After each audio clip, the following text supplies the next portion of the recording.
जितने पूरे हुए उससे अधिक उपन्यास हैं दुनिया में, जितनी लिखी गई उससे अधिक बिखरी हैं कहानियाँ इस संसार में।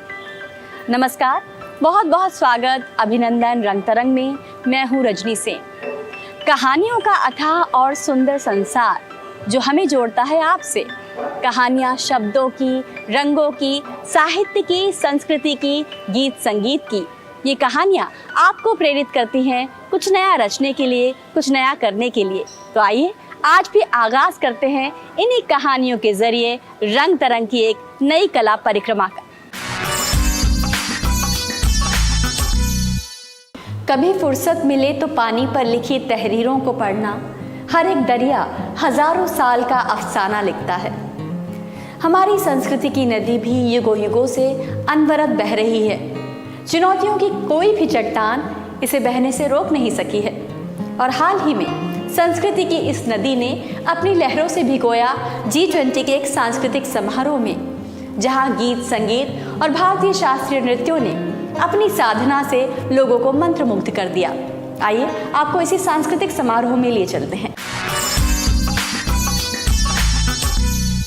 G20 अध्यक्षता में भारत लगातार नए कीर्तिमान स्थापित कर रहा है।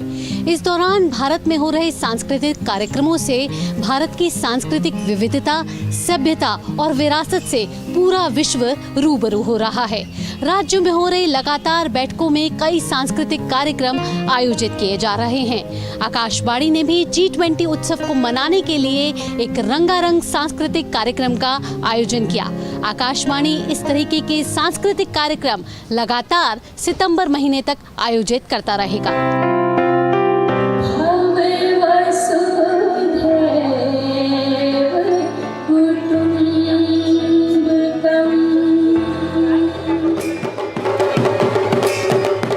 नई दिल्ली में आकाशवाणी के रंग भवन में 50 दिन तक चलने वाले समारोह की शुरुआत हुई है। आकाशवाणी ने भारत की G20 अध्यक्षता को उत्सव के रूप में मनाने के लिए एक भव्य सांस्कृतिक कार्यक्रम के आयोजन से इसका आगाज किया।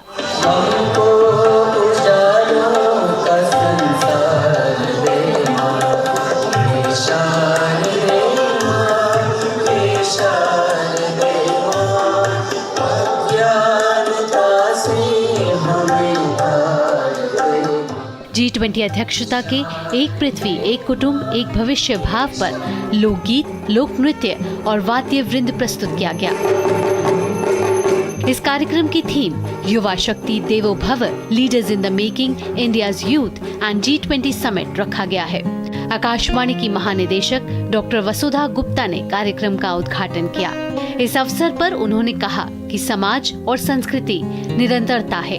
आकाशवाणी भारत की सांस्कृतिक परंपरा को आगे लाने और संरक्षित करने का एक सशक्त माध्यम रहा है। डॉक्टर वसुधा गुप्ता ने कहा कि आकाशवाणी इस आयोजन के माध्यम से उभरते कलाकारों और युवाओं को एक सशक्त मंच प्रदान कर रहा है।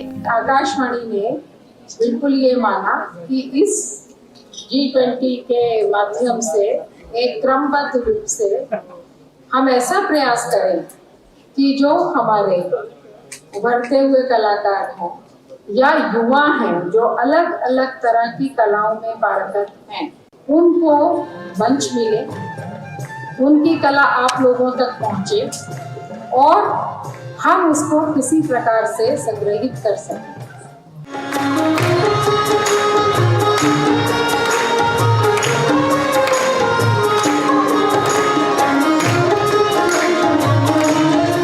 इस रंगारंग कार्यक्रम में उत्तराखंड की जानी मानी गायिका उप्रेती बहनों द्वारा प्रस्तुत लोक गीतों ने सबका मन मोह लिया।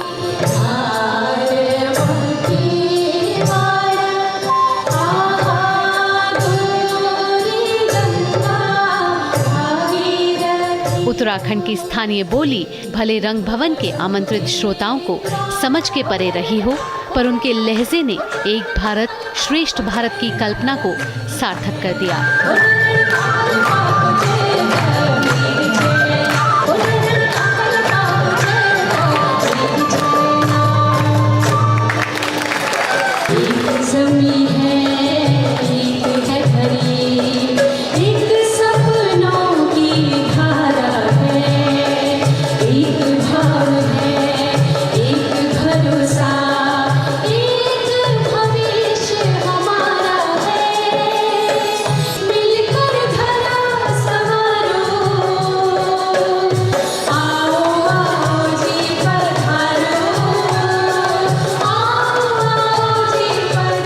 राजस्थान की दयाराम भांड और पार्टी ने जब लोकगीतों के साथ अपनी थिरकन के रंग बिखेरे तो पूरा रंग भवन झूम उठा।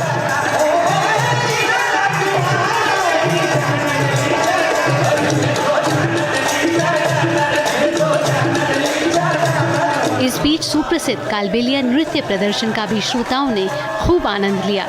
यहाँ विरासत की शिक्षा में रुचि रखने वालों के लिए अनुभवी लोक कलाकारों के बीच पारंपरिक संस्कृति और कला को देखने समझने का मौका मिला।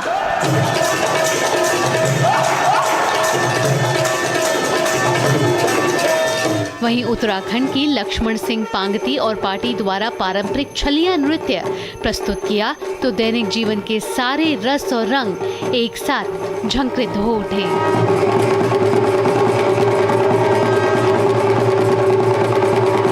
लगभग 50 दिनों तक चलने वाली इस श्रृंखला में 3 सितंबर को G20 रन और 6 सितंबर को आकाशवाणी दिल्ली के रंग भवन सभागार में G20 संगीत मैराथन आयोजित की जाएगी। साथ ही कवि सम्मेलन, मुशायरे और कव्वाली और अन्य सांस्कृतिक कार्यक्रम राष्ट्रीय राजधानी क्षेत्र के अनेक शैक्षिक संस्थानों में आयोजित किए जाएंगे।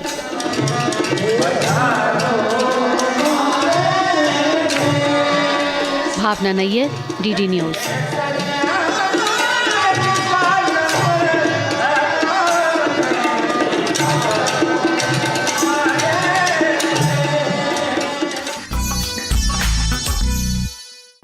बरसात का बादल तो दीवाना है, क्या जाने किस राह से बचना है, किस छत को भिगोना है। निदा फाजली साहब ने ये शेर जिस भाव से भी लिखा हो, पर ये शेर हमारे कलाकारों पर पूरी तरह से लागू होता है। हमारे कलाकार जब अपनी साधना का रस बरसाते हैं तो साधना में हर कला प्रेमी भीग उठता है। और हाल ही में भारतीय संस्कृति के साधकों ने एक बार फिर अपनी साधना का रस छलकाया और दर्शक वाह वाह कर उठे।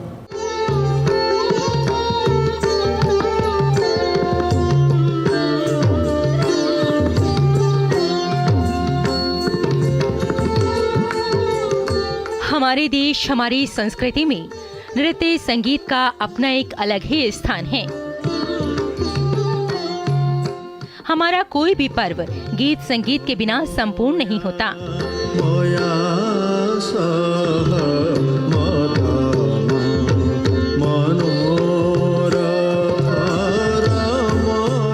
संगीत की एक विधा शास्त्रीय संगीत भी है, जिसके बिना संगीत अधूरा है। ये हमारी अमूल्य धरोहर है जो हमें विरासत के रूप में मिली है।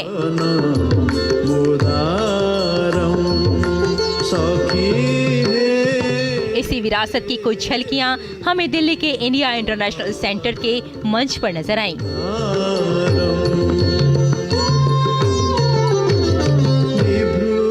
इसी मंच पर शास्त्रीय संगीत और ओडिसी नृत्य का सुंदर और कलात्मक समावेश देखने को मिला।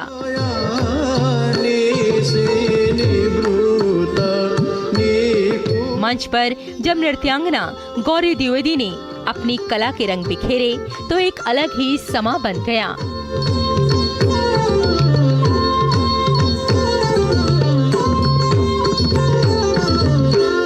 कोई भी कला हो, कोई भी एक या कलाकार हो, वो कहीं ना कहीं सोसाइटी के गुजरते दौर को हमेशा अपनी कला के माध्यम से बताना चाहते हैं।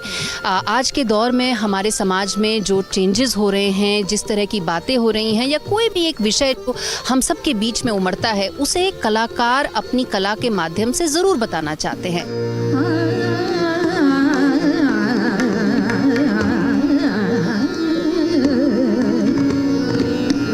भारतीय संगीत विश्व में काफी प्रसिद्ध है। संगीत हमें अपनी जड़ों से जोड़ता है और इस भाग दौड़ भरे जीवन में कुछ पल सुकून के देता है। संगीत और नृत्य हमारी परंपरा का, हमारी संस्कृति का एक अहम हिस्सा रहा है। संगीत हमारे कण कण में मौजूद है और वाकई जब भी हम इस तरह के कार्यक्रम में आते हैं तो हमें शांति का एहसास होता है और इस तरह के कार्यक्रम प्रेम को आगे बढ़ाने में और अपनी कलाओं को आगे बढ़ाने में एक अलग ही योगदान देते हैं। भारतीय शास्त्रीय संगीत में दो मूलभूत तत्व हैं, राग और ताल। इसी समावेश को जब डॉक्टर नीता माथुर ने अपनी आवाज में ढालकर भारतीय शास्त्रीय संगीत, ख्याल और हवेली संगीत प्रस्तुत किया तो सभी मंत्रमुग्ध हो गए।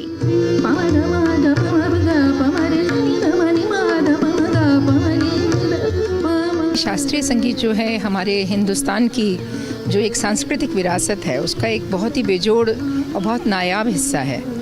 और शास्त्रीय संगीत तो हमारी आज की बात नहीं है, ये तो सनातन परंपरा चली आ रही है, हज़ारों वर्ष पुरानी है। और इस संगीत का, इस धरोहर का संरक्षण करना ये हम सभी भारतीयों का दायित्व है, क्योंकि जो और अलग अलग सभ्यताएं हैं वहाँ का जो संगीत है, वो जो प्राचीन संगीत है, बहुत हद तक वो समाप्त होने की कगार पर है। काफ़ी तो समाप्त हो चुकी हैं सभ्यताओं का संगीत, पर ये हमारा जो शास्त्रीय संगीत, हिंदुस्तानी शास्त्रीय संगीत या कर्नाटक संगीत जो है, वो प्राचीन काल से उसकी जो धारा है वो अविरल बहती चली आ रही है। तो ये अपने आप में हमारे लिए बड़े गर्व की बात है। शास्त्रीय संगीत और ओडिसी नृत्य की एक ही मंच पर प्रस्तुति ने श्रोताओं को मानसिक सुख दिया। वाकई हमारी प्राचीन विरासत को संजोने में इस तरह के कार्यक्रम अपना एक विशेष योगदान रखते हैं।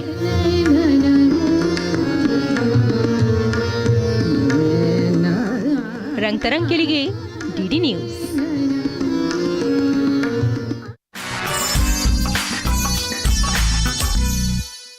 हम एक दूसरे के दर्पण हैं, जो एक दूसरे को देखकर हंसते हैं, एक दूसरे को देखकर रोते हैं, लेकिन एक दूसरे के दुख सुख में शामिल नहीं होते।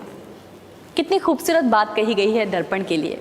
वैसे कलाओं का संसार ऐसा संसार होता है जो हमें आपसे जोड़ने में मदद करता है, एक दूसरे से जोड़ने में मदद करता है। हाल ही में दिल्ली की मॉडर्न आर्ट गैलरी में जनसंपर्क और कला से जुड़े कलाकारों ने एक दूसरे से जुड़ने की अनोखे अंदाज में कोशिश की। उन्होंने रोज़ाना की ज़िंदगी में घटने वाले तनाव को कम करने के लिए कार्टून्स और एनिमेशन का सहारा लिया। कितनी खूबसूरत बात है कि कला के ज़रिए न केवल उन्होंने कुछ नया रचा, बल्कि अपने भीतर के छुपे भावों को भी अभिव्यक्त किया। आइए आपको इसी कार्यशाला में लिए चलते हैं।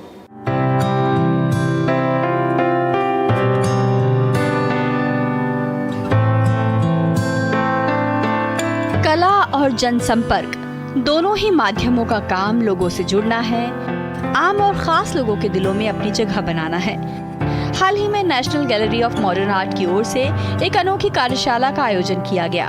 इसमें जनसंपर्क से जुड़े मीडिया कर्मियों और कलाकारों ने कला और संवाद के महत्व को नए सिरे से समझने की कोशिश की। ऐसे ही हम लोग चाहते हैं कि we would explore the deep connections between art and how art is vital for communications. One grows and the other expresses. इस अवसर पर लोगों ने अपने भीतर के कलाकार को भी बाहर निकलने दिया और कार्टून और एनिमेशन बनाकर अपने मन में छिपे भावों को अभिव्यक्त किया। कोई भी संचार जब तक उसमें कला का स्वरूप नहीं शामिल होता तब तक वो सार्थक नहीं हो सकती।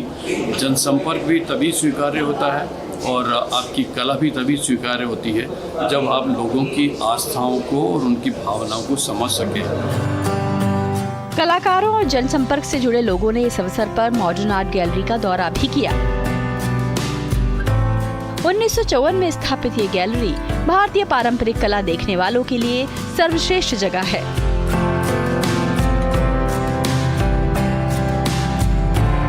इस संग्रहालय का शाही भवन तत्कालीन जयपुर के महाराजाओं का शाही निवास हुआ करता था। यहाँ चित्रकारी का शानदार संग्रह है, जिनमें से कुछ कलाकृतियाँ 150 साल से भी पुरानी हैं। पेंटिंग के इस खजाने में 19वीं और 20वीं शताब्दी के आरंभ काल वाले ब्रिटिश कलाकारों थॉमस डैनियल और उनके भतीजे विलियम की पेंटिंग्स भी रखी गई हैं। देश के प्रतिष्ठित कलाकारों की कलाकृतियों को भी यहाँ संजोया गया है। राजा रवि वर्मा, अमृता शेरगिल और सुबोध गुप्ता समेत कई जाने माने और प्रतिष्ठित कलाकारों के चित्र यहाँ कला प्रेमियों को आकर्षित करते हैं। साथ ही इस कला वेदिका में कुछ कलाकृतियाँ दर्शक और कला प्रेमी खरीद भी सकते हैं। Photo frame, pen holder, bag, पर्दे और रोजमर्रा के जीवन में काम आने वाली वस्तुओं पर ये कलाकृतियाँ उकेरी गई हैं, ताकि आम लोग इन्हें न केवल सराह सके बल्कि अपने घर का हिस्सा भी बना सके। राष्ट्रीय मॉडर्न आर्ट गैलरी का ये प्रयास अपने आप में सार्थक है, जहां जनसंपर्क और कला ने हाथ थामकर कुछ नया रचने की कोशिश की है। रंग तरंग के लिए दिल्ली से रजनी सेन की रिपोर्ट।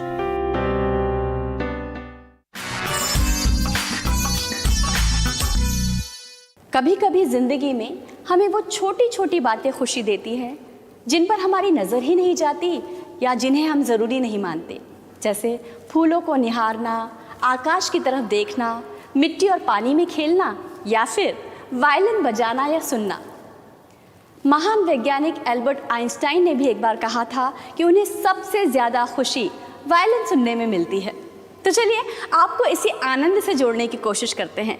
हाल ही में गुरु आनंद नारायण के शिष्यों ने अपनी साधना से वायलिन बजाकर विभिन्न रागों पर संगीत की प्रस्तुति देकर कला प्रेमियों को मंत्रमुग्ध कर दिया।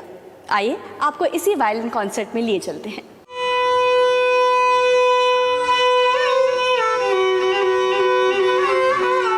संगीत का सुरीला समंदर, जिसमें साधना के मोती बिखर कर कला प्रेमियों को आनंद का अनंत खजाना मिलता है।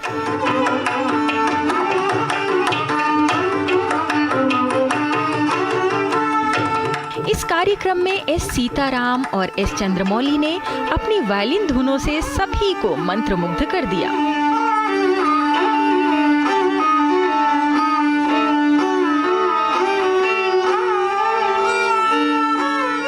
अपने गुरु श्री अरविंद नारायण के मार्गदर्शन में ये दोनों युवा साधक संगीत की साधना में लीन हैं।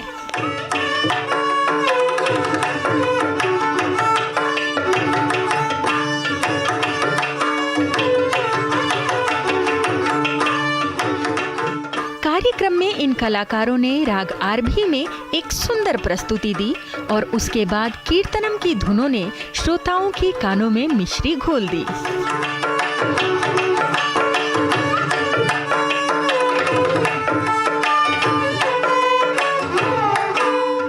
इन दोनों कलाकारों का मृदंगम पर साथ दिया सुप्रसिद्ध मृदंगम कलाकार अभिषेक अवधानी ने और घटम पर संगीत कर रहे थे वरुण राजशेखरन।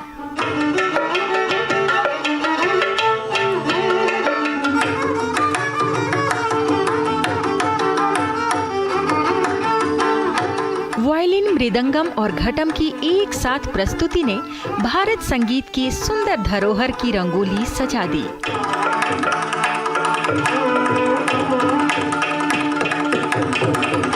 इन कलाकारों ने और इसी बीच चलिए सीधा रुख करते हैं इंदौर का, जहां पर केंद्रीय गृह मंत्री अमित शाह इस वक्त मौजूद हैं और सम्मेलन कार्यकर्ता को संबोधित कर रहे हैं।